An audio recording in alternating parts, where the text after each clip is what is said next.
When the 1980s would hit, we would start to see the rise in filmmaking. More studios were popping up, more theater chains were starting to open in larger cities, and home entertainment was beginning to clench its grip on consumers. The spectacle of cinema was also beginning to rise as the 80s would progress, and the abilities of digital effects would come in to pair with practical effects and good old-fashioned stunt work. Later in the decade, even more theater chains were starting to hit suburban markets as shopping malls would blanket America. Star power was on the rise, the dollar was strong, and like Jaws would do in the summer of '75, the 80s would deliver a string of iconic summer blockbusters. So let's break down the top 10.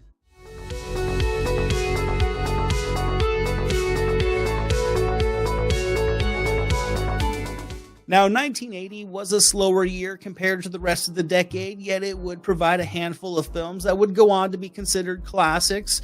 Maybe not Burt Reynolds returning to the comedic antics in Smokey and the Bandit 2, but Jack Nicholson would deliver a legendary performance in The Shining. A group of comedic legends would hit the links for endless comedic hijinks in Caddyshack. Belushi and Aykroyd would get the band back together in the Blues Brothers, and a group of teenagers at Camp Crystal Lake would meet their demise in Friday the 13th, but none were able to surpass one of the most anticipated films of all time. After the success of Star Wars in 1977, anticipation was sky high, and after a 3-year wait, the sequel, Star Wars Episode V, The Empire Strikes Back, would certainly not disappoint. When released on May 21st, The Empire Strikes Back would command theaters not only for the summer of 1980, but for the rest of the year. This movie would just gobble up box office sales, reaching a total of $538.4 million worldwide on a reported $30.5 million budget. The Empire Strikes Back would open on just 126 screens before expanding to over 1,000 in July. The film would open number one with a $4.9 million weekend, and it would remain a number one film at the domestic box office for 11 of its first 13 weeks in release. Domestically, The Empire Strikes Back would prove that word of mouth was strong for the sequel, as it compiled $292.8 million, which was 54% of its global totals, and there is no denying that the summer of 1980 was Star Wars crazy.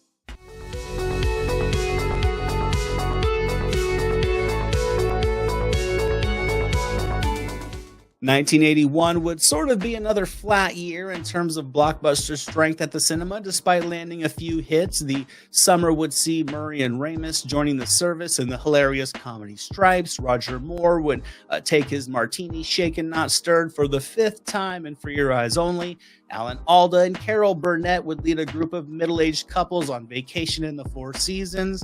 Burt Reynolds and Roger Moore would lead a group of wild personalities in a cross-country race in the Cannonball Run, and Christopher Reeves would return as the Man of Steel in Superman 2, a sequel that would actually win the summer season at the domestic box office with a $108.1 million take-home. This sparse summer at the box office would see Superman 2 dominate the season, but when Indiana Jones and the Raiders of the Lost Ark would drop into theaters on June 12th, the film would prove that it's often a marathon and not a sprint when compiling ticket sales, and in the long run, the Raiders of the Lost Ark would surpass the Man of Steel with $389.9 million worldwide on a $20 million budget. Harrison Ford would go from Han Solo in the summer of 1980 to a completely new and awesome iconic character in the summer of 81 when Raiders of the Lost Ark would open on over 1,000 screens to take the number one spot with an $8.3 million weekend. Competition was tough with Superman 2, which would actually take the summer box office, but as more eyes took in Indiana Jones, word of mouth spread and the film would hold in the top 3 for 2 weeks, the top 5 for 4 weeks of its first 6 weeks in release, and Raiders of the Lost Ark would be a top 10 film for 12 weeks to rake in $248.2 million at the domestic box office, which was 64% of its global totals, and just like that, a new franchise was born.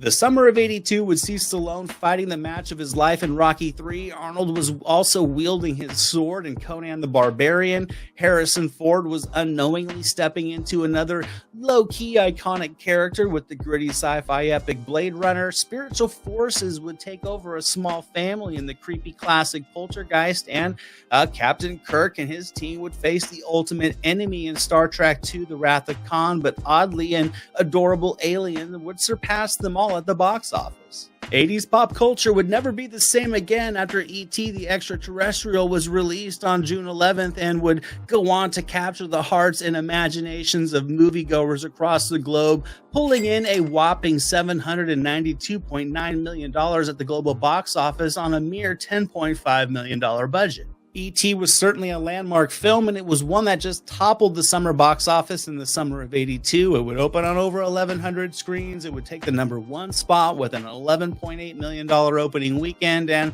it would have plenty of legs at the cinema as well. It would pull in $437.3 million domestically, which was 55% of its gross earnings. It would be a number 1 film in theaters for 14 of its first 18 weeks in release. It would be a top 3 film for a staggering 18 weeks, a top 5 film for 26 weeks, and E.T., the little Reese's Pieces eating alien, would remain in the box office top 10 for a mind-boggling 33 weeks to cement itself as one of the most iconic films from the 80s, and one that will always just have a timeless appeal.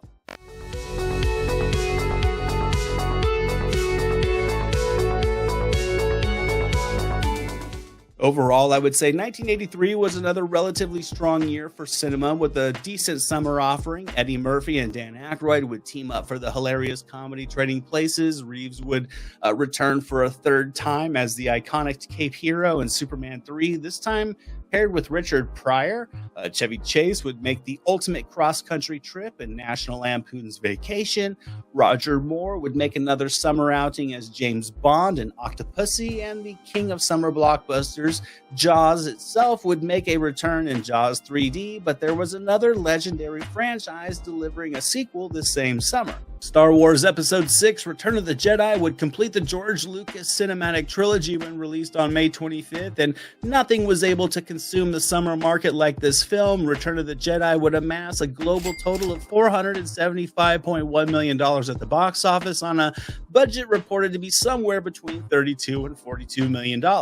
Excitement was sky high for Return of the Jedi. It would spend over a year in theaters. It opened on just over 1,000 screens. It would bring in an impressive $28 million opening weekend at the box office to easily take the number 1 spot, where it would stay for 6 of its first 7 weeks in release.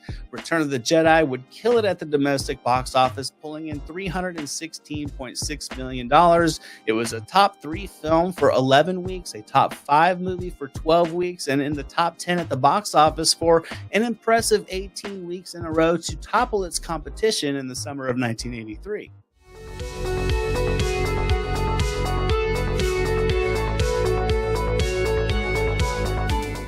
'84 was a great year for movies. The summer season would see a ton of competition. A young kid would find a mentor in The Karate Kid. Kirk and the team would look for a lost friend in Star Trek III: The Search for Spock. Michael Douglas would give us his little riff on Indiana Jones in Romancing the Stone. A ton of little creatures would wreak havoc on a small town in Gremlins, and Murray, Hudson, Aykroyd, and Ramis would fight spirits in Ghostbusters, a movie that would actually win the domestic summer with $188.1 million in ticket sales, but one movie would outlast it at the box office. Cinema was certainly ramping up in 1984, and we would see another battle at the summer box office, and despite the comedic classic Ghostbusters pulling in a ton of cash for the season, Indiana Jones would once again have the legs to win the battle against its competition at the box office, because Indiana Jones and the Temple of Doom would be released on May 23rd, and it would go on to rake in a worldwide total of $333.1 million on a reported budget of $29 million. Indiana Jones and the Temple of Doom would open in the number 1 spot on over 1,600 screens with a $25.3 million haul, and it would spend a profitable 31 weeks in theaters. The domestic take-home for Temple of Doom would be $179.9 million, equating to 54% of its total earnings, and Ghostbusters may have won the summer season, but Indiana Jones and the Temple of Doom would have the legs to be the bigger blockbuster of '84, spending 5 weeks in the top 3, 6 weeks in the top 5, and a strong 12 straight weeks in the top 10.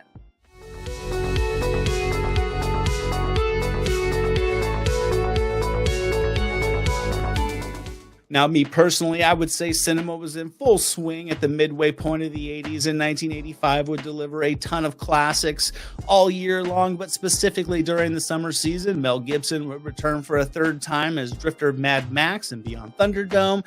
Chevy Chase would play a journalist in Master of Disguise and Fletch. A group of seniors would find the Fountain of Youth and a swimming pool in Cocoon. A ragtag group of kids from the Goondock would search for treasures in the Goonies, and Stallone would return bigger and badder than ever in Rambo First Blood Part 2. This movie would actually pull in $145.3 million during the summer to win the box office, but there was one film that had the legs to win the marathon.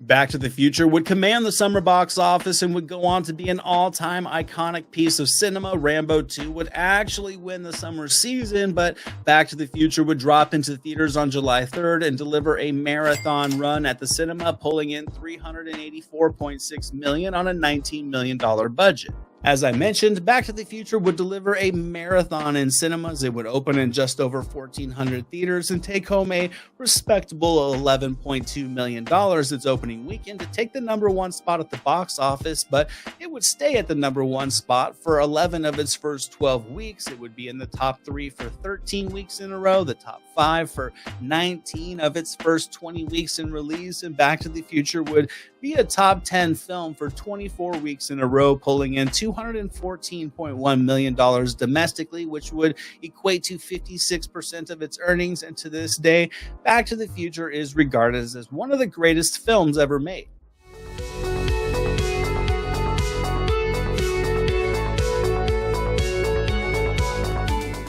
Now, 1986 would be a busy summer at the cinema with a collection of iconic movies. Machio and Marita would return as Miyagi and LaRusso, and this time travel to Okinawa in The Karate Kid Part 2. Stallone would battle the Night Slasher in the gritty grindhouse action rom Cobra. Sigourney Weaver would return to battle in the spectacle-filled blockbuster Aliens. Legendary comedian Rodney Dangerfield would return to class and hit the books and back to school, while Matthew Broderick would take an iconic sick day from school in Ferris Bueller's Day Off, but one film would rise above them all. Pretty much everybody wanted to enter the danger zone in the summer of '86 when Tom Cruise would hit the skies in Top Gun on May 16th. This movie would have a strong theatrical run and would amass an impressive $357.3 million at the global box office on a measly $15 million budget. When talking about box office longevity, Top Gun with its staggering 33-week run in theaters should always be an example. Top Gun may not have blown the doors off the theaters in the summer, but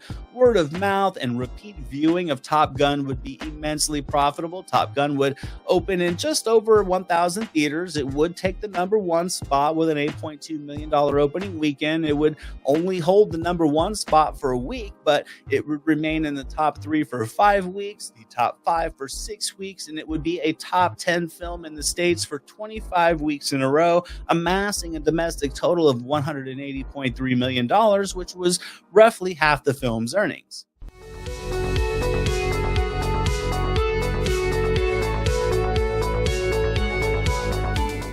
Now, certainly not as grand and blockbustery as some of the other films on this list. In 1987, a sequel to an action comedy would take the box office over some films that go on to be considered classics. The summer of '87 would deliver Arnold and his team hunting an alien in Predator. Paul Verhoeven would bless theaters with his ultra-violent RoboCop. Kevin Costner and Robert De Niro would battle it out in The Untouchables. 007 would see a new agent with Timothy Dalton taking over the Bond moniker in The Living Daylights, and comedic madness would result when Jack Nicholson would drop in on Cher, Susan Sarandon, and Michelle Pfeiffer in The Witches of Eastwick. Eddie Murphy was without a doubt a box office king in the late 80s and into the early 90s, and Beverly Hills Cop would take his iconic character to new action heights in the sequel that would drop into theaters on May 20th and would go on to pull in a worldwide total of $299.9 million on a $27 million budget. With the success of the first film and the momentum that Eddie Murphy had at the time, everybody was excited for the sequel in the summer of '87. It would open on over 2,300 screens and pull in an opening weekend gross of $26.3 million to easily take the #1 spot, where it would stay for a full month. Domestically, Beverly Hills Cop would pull in $153.7 million, which equated to about 51% of the film's total earnings. Reviews on this film may have been mild, but audiences loved this amplified sequel. It would stay in the top 3 for 6 weeks, the top 5 for 8 weeks, and it was a top 10 film at the box office for 10 weeks in a row.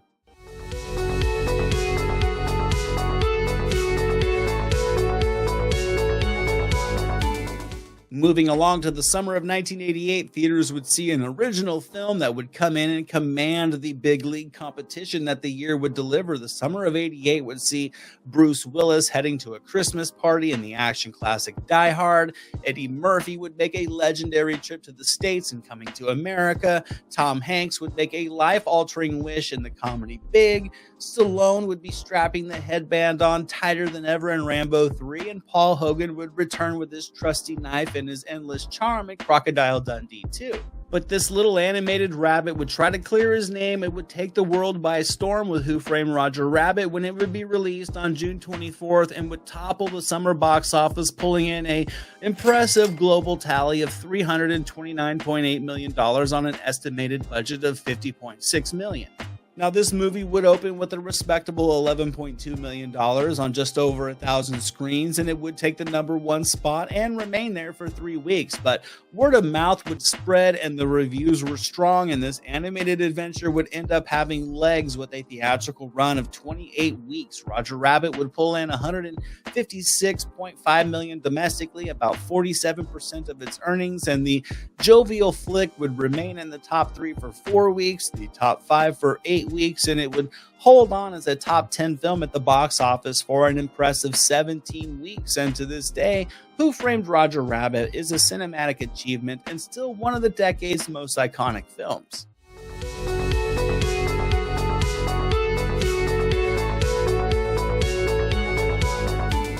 Closing out the decade with 1989 would certainly be one of the most iconic and easily one of the most heavily merchandised films of the 80s. This summer would see the return of Harrison Ford as Indiana Jones in The Last Crusade. Danny Glover and Mel Gibson would make their return as Riggs and Murtaugh in Lethal Weapon 2. Robin Williams would help a group of students come of age in Dead Poets Society. Kevin Costner would build a little baseball park in a Field of Dreams, and Rick Moranis would have to fix a big mistake in Honey, I Shrunk the Kids, but they were no match for one film that rose above them all. There is no question that Bat Fever spread to global levels in the summer of '89 when Warner Brothers would release Batman on June 23rd and introduce the world to Michael Keaton as Bruce Wayne and Batman. The film would spend much of the rest of the year in theaters and would compile a worldwide box office take-home of $411.6 million on a $48 million budget. The marketing for this movie was relentless. Batman was everywhere and on everything. It would open in just over 2,200 screens. Batman would take the #1 spot at the box office with a hefty $40.5 million opening weekend, and it would live in cinemas for around 7 months. Reviews were strong, repeat viewing was high, word of mouth was spreading, and Batman would remain in the #1 spot for 3 weeks. It would last in the top 3 for 7 weeks, the top 5 for 8 weeks, and Batman would remain a top 10 film at the box office for a respectable 14 weeks in a row. Domestically, this would pull in $251.4 million, 64% of its earnings, making it one of the most iconic summer films of the 1980s. And that's it for today, guys. These are the biggest summer blockbusters from the 1980s. All still great films to sit back and enjoy today. These movies all hold up very well despite the passing of time. I hope you've enjoyed this video. Thank you so much, as always, for watching. You guys are all fantastic. I appreciate all of your guys' support. I will see all of you in my next video. And until then, movies never say die. This is Jack Burton in the Pork Chop Express, and I'm talking to whoever's listening out there. Live a war. You gotta become war. I suppose we have to register you as a lethal weapon. You trying to say Jesus Christ can't hit a curveball?